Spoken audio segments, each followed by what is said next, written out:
Well, hello and welcome to another episode of Lifeline for Daily Living. Yes, this is the place where you can find the answers to your mental health, relationship, and family questions. I'm your host, Jim Hewitt. Glad you've tuned in today. I think you're going to find today's topic very interesting, so I hope you'll stay tuned because we'll be right back.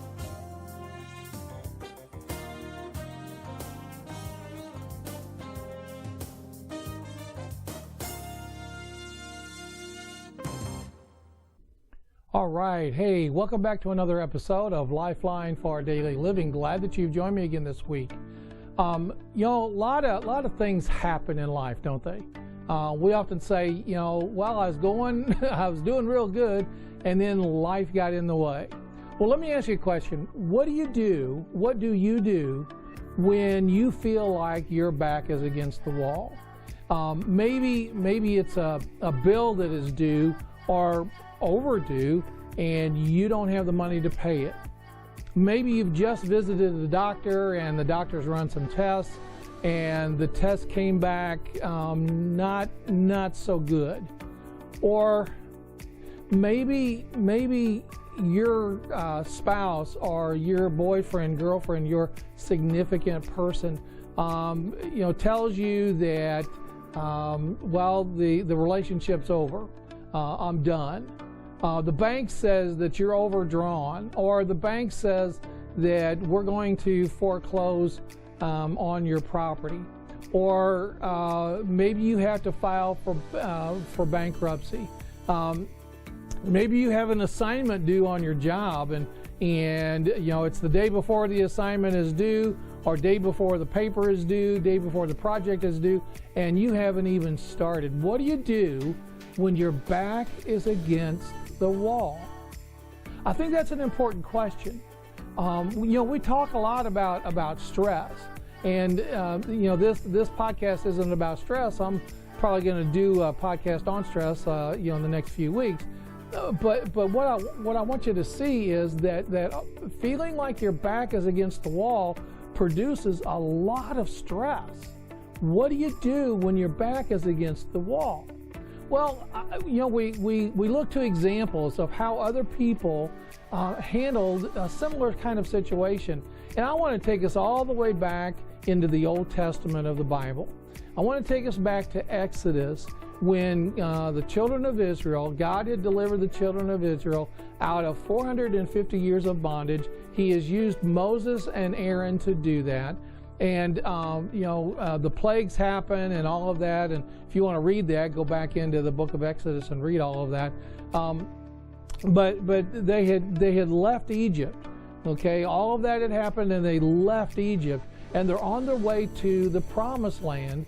And all of a sudden, it seems like what happens is that their back is against the wall. They're right there at the Red Sea.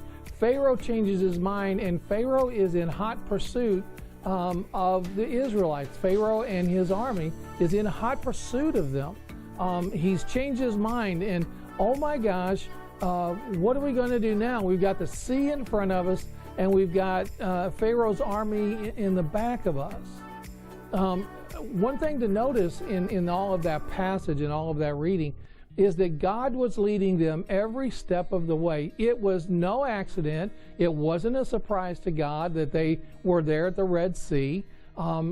It didn't surprise him at all. In fact, God had planned for that, which sounds a little strange, and we'll talk about that in a minute. God was leading them by a pillar of a cloud by day and a pillar of fire by night. He was with them every step of the way, even when their back was against the wall. I want you to hear that. Even when their back was against the wall, there he was, right there with them, leading them every step of the way. Now, out of that passage, in Exodus, where God's people now are they've left bondage, they've left slavery behind, and now they're free, and they're heading toward the promised land. And here they are, boom, They've got the sea in front of them. It seems impossible. It seems as though Moses has brought them out here just to die in the wilderness. In fact, they'd accused him of that. What have you done, Moses? You brought us out here to, for us to die here in the wilderness? It would have been better if you just left us alone. Isn't that interesting? They had pleaded for deliverance. They had pleaded for God to deliver them from bondage. God sent Moses, and here they are, the first obstacle that they encounter, and they're ready to go back. Well, that's what happens when your back is against the wall, isn't it? We want to go back to that which is familiar. We want to seemingly go backwards instead of going forward. I think out of this passage and out of this account, there are 3 lessons for you and I to learn, I think, when our back is against the wall. Okay, so let's dive into this, see what lessons we can learn out of this. Number 1, sometimes tough times are really gifts to help us grow. Now, I know what you're saying. You're saying, well, man, if that's a gift, I don't want that gift. If that's the gift that God gives, I don't want any part of that. But listen to me now. God doesn't want us to forget that lesson. God allows His children to face difficult times for several reasons. Number 1, first, tough times are there to correct us. It's to correct our course.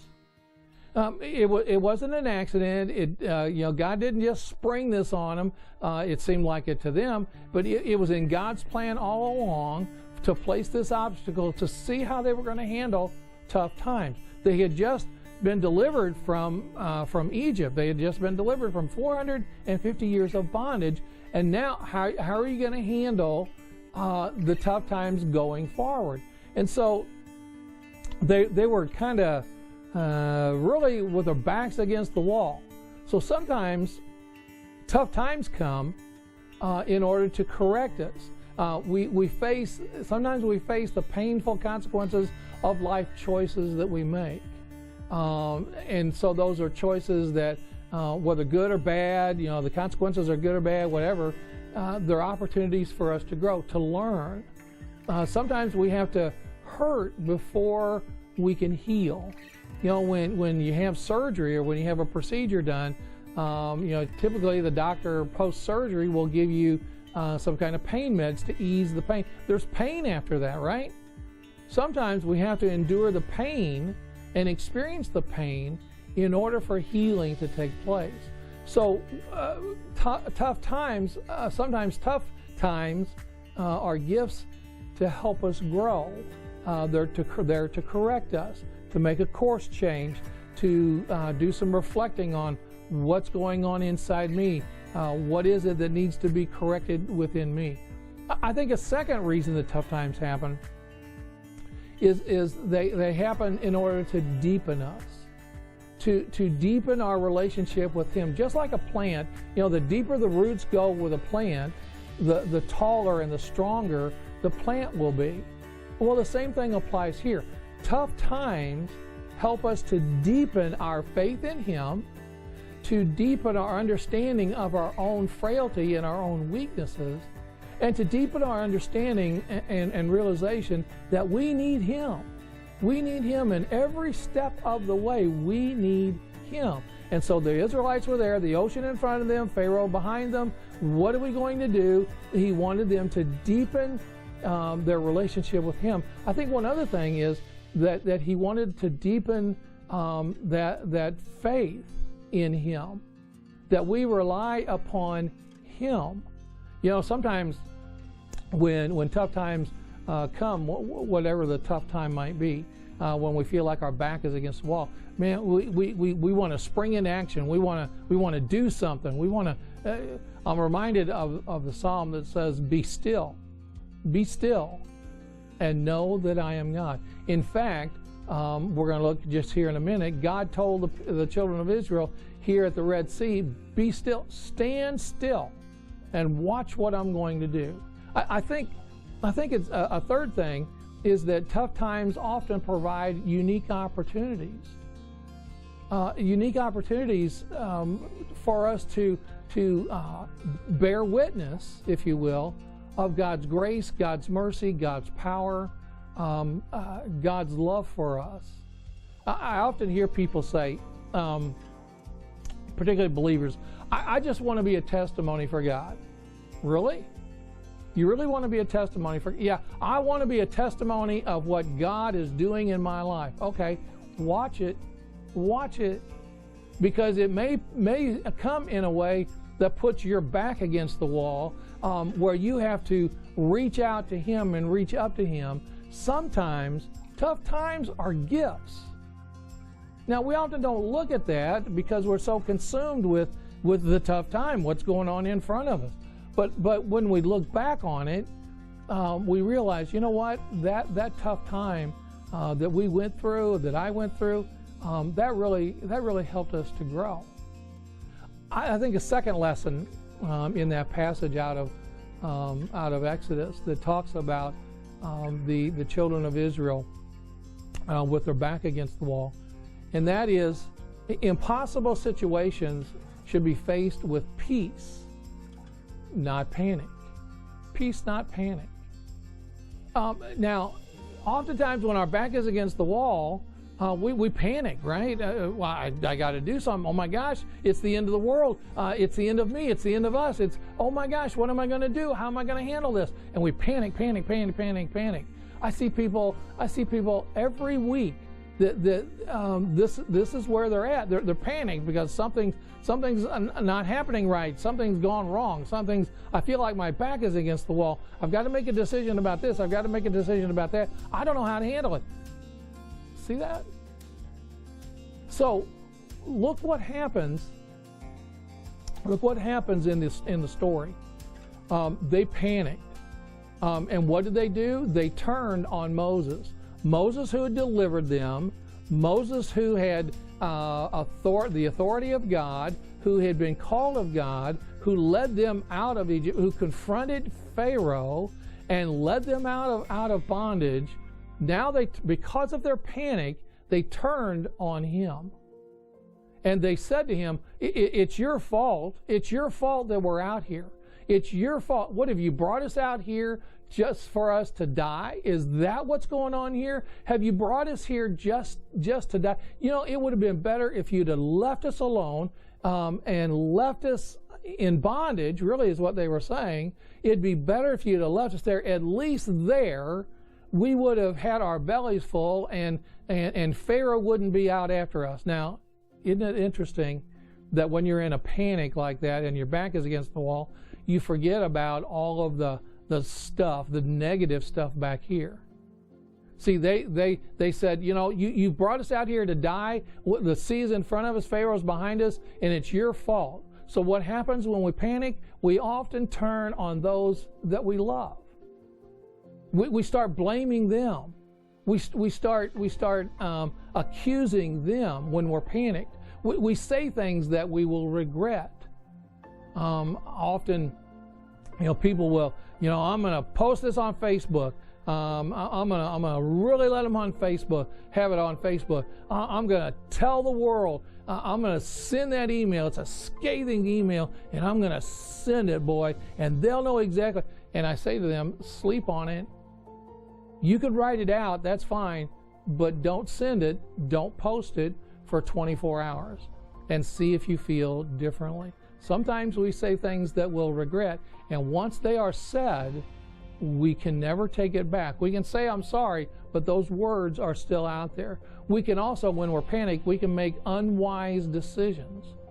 Do you think it was wise that they said it would be better for us to go back to Egypt, at least there? You know, we know what the deal is, at least there, even in bondage, we would be alive? No, we make decisions, when we're panicked, we make decisions that are unwise. We act in desperation rather than wisdom. We take out those the payday loans, the things that have skyrocketing interest. We max out a credit card. We make decisions that we shouldn't be making. We act out of desperation rather than wisdom. They were desperate. I mean, their back was against the wall. What are we going to do? How are we going to survive this? Pharaoh's going to wreak retribution on us, vengeance on us. We will all die. We also, when we're panicked, we turn away from God rather than turning toward Him. So we start blaming God. Just like they were blaming Moses, but ultimately they were blaming God. God brought us out here for this. God put us in this position for this.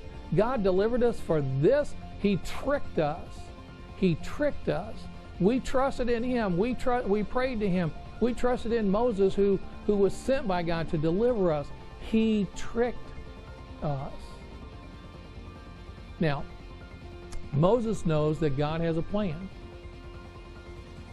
but he doesn't know what it is.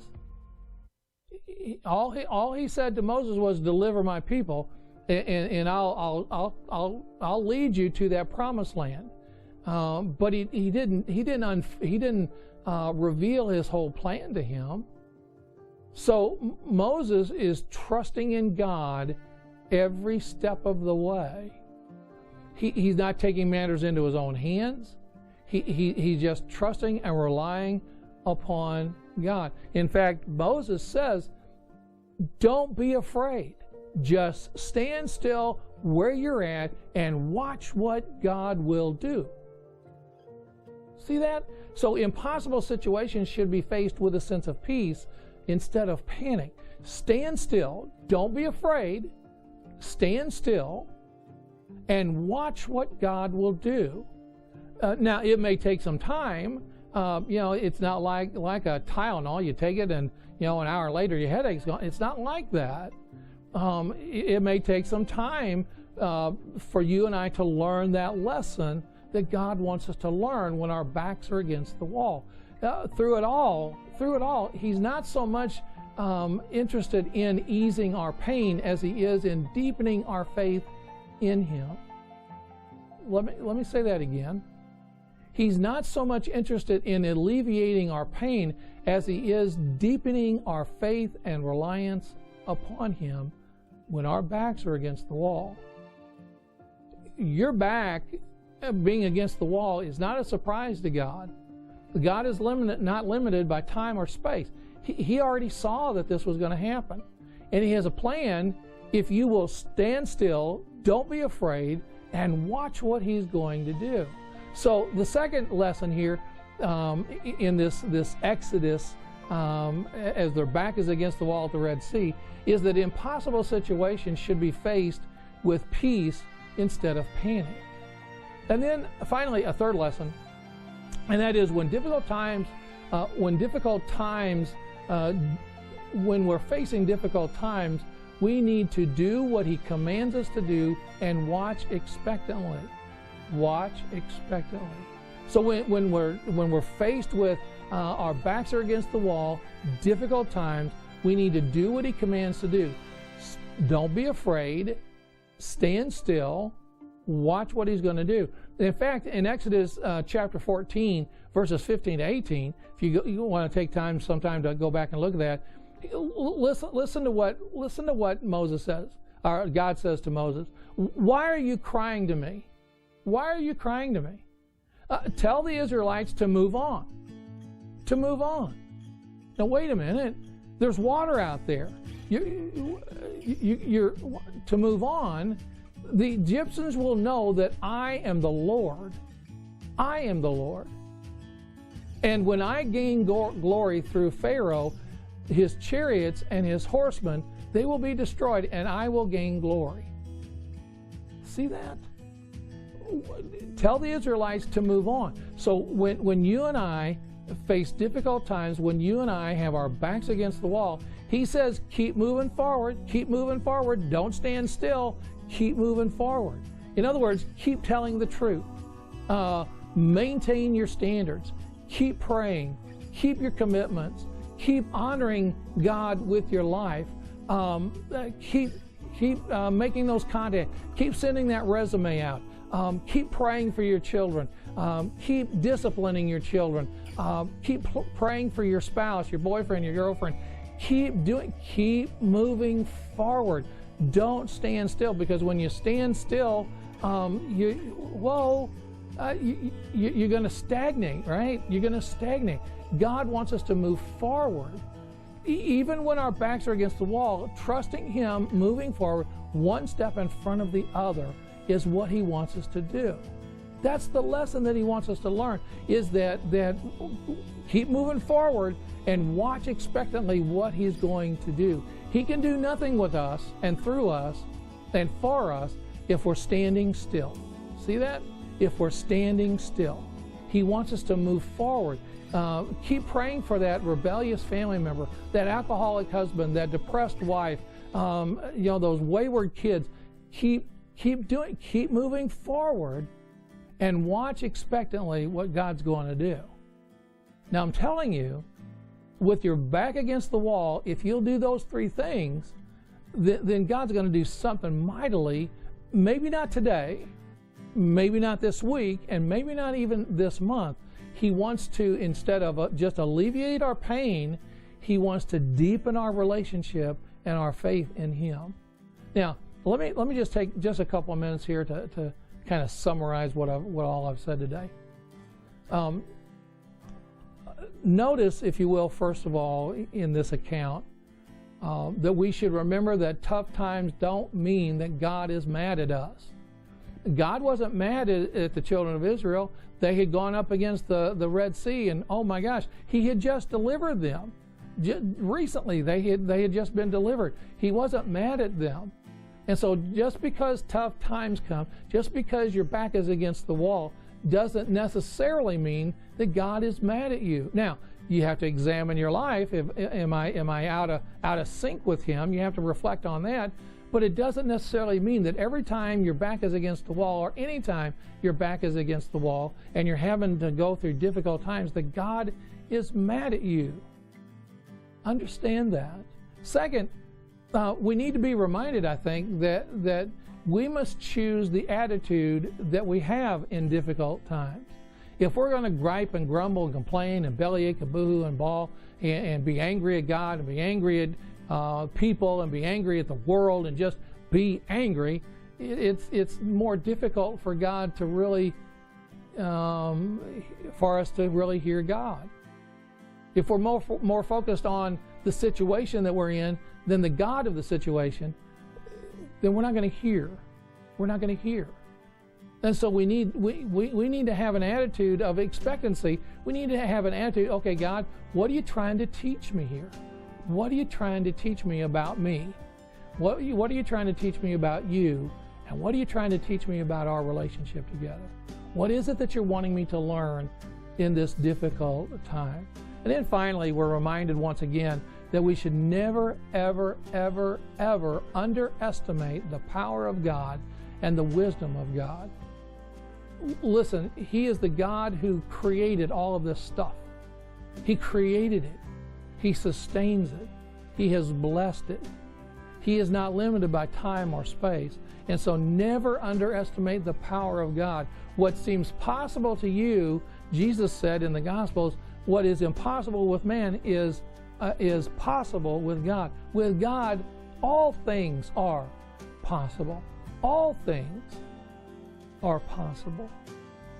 Wow. If you jump up into Romans, Paul says, the Apostle Paul says, all things work together for good to them that love the Lord, to them are called according to His purpose. Doesn't say that all things are good, just says all things work together for good. You mean my back is against the wall and God's going to work some good out of that? Yes, He will. It's to teach you and I something, and so we need to be teachable. We need to be teachable. We need to be open to what, instead of closed, we need to be open to Him as to what He's trying to teach us. And once we learn the lesson, then if we face where our back's against the wall again, we'll stop, we'll stand still, we won't be afraid, we'll move forward, and we'll be open to whatever He's trying to teach us. This is hard stuff. This is difficult stuff. But this is not pie in the sky stuff. This is practical stuff for you. What do you do What do you do when your back is against the wall? Do you panic? Or do you trust in the power of an almighty God? That's the question today. That's the question this week. How are you going to answer that question? What do you do when your back is against the wall? Well, thank you for tuning in to this episode of Lifeline for Daily Living. If something I have said today has raised some questions or concerns, there's 3 ways that you can contact me, and I hope that you will. Number 1 is through my phone, my office phone. That phone number is 573-732-4575. Again, 573-732-4575. Or you can email me. My email address is lifelineonline@hotmail.com. Again, lifelineonline@hotmail.com. A third way is if you're watching or listening to this through Facebook, you can private message me. I'm having more and more people do that. You can private message me, set up an appointment, ask a question, make a comment, whatever it is. I want to hear from you. I want to help you when your back is against the wall. I want to help you to know the power, the wisdom, the grace, the mercy of an all-loving God toward you. Thanks for tuning in, and I'll see you right here next time on Lifeline for Daily Living.